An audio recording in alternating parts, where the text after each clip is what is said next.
Back in the autumn, a spider had found a warm corner underneath the signal box at the junction. She had woven a web pointed at one end and shaped like a funnel, and for a while she had lived very well on what she'd caught in it. Now it was spring, and the spider had moved on. She knew nothing about the preparations for the Golden Jubilee. "It's going to be a disaster," remarked Henry gloomily. "Important people, a special train, and nothing for them to see." "Ah, your old misery," said Donald. "Look on the bright side. There's a week to go yet." "I'm sure it'll be all right," put in Daisy. She had been shy about living in the big shed at first, but was getting used to it now. "Of course it will," agreed Duck. "Have you ever known Sir Topham Hatt's plans to go wrong?" "No," admitted James. "I've never known that." The other engines agreed, except Henry. "There's always a first time," he muttered darkly. But by the time Jubilee Day arrived, Edward's bogie and Thomas's branch line were both mended. So Topham Hatt told Edward he was to run ahead to the special train to make sure that the line was clear. "Does that mean?" he asked excitedly. "Which and she?" smiled Sir Topham Hatt. Crowds began to gather at the big station.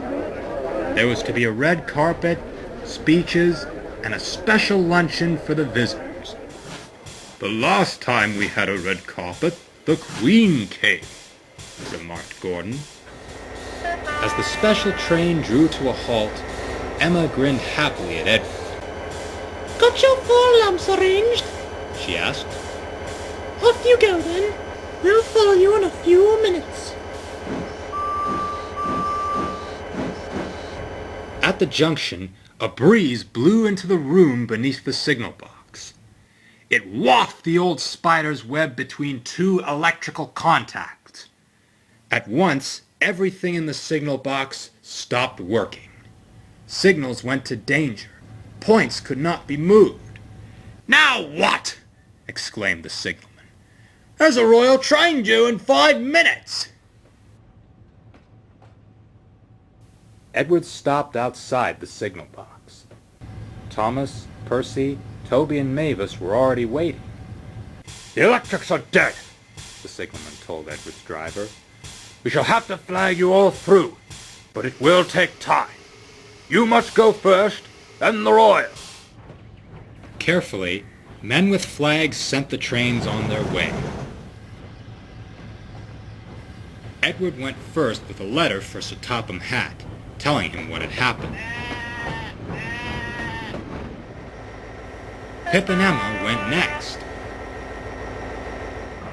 Finally, Thomas and the branch line engines were allowed through.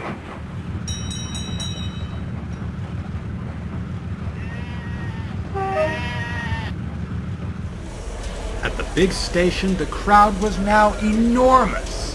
Sir Topham Hatt looked impatiently at his watch. Gordon, Henry, and James had got the best places at the platform. "We shall see everything from here," said James happily. "If there's anything to see," grumbled Henry. Just then they heard a whistle. "That's Edward," said Gordon. "He's had a wasted journey, poor engine." But we know Gordon was wrong, don't we?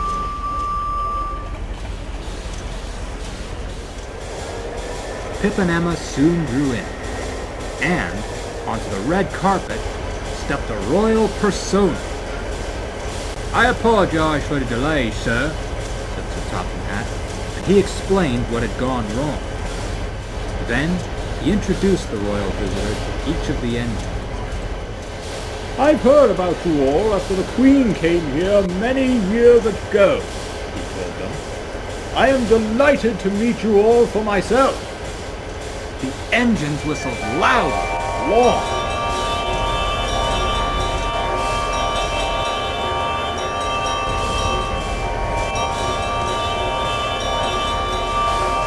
The royal persona's grin covered his ears.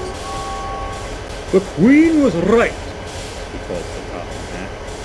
Your railway and your engines are a credit to you.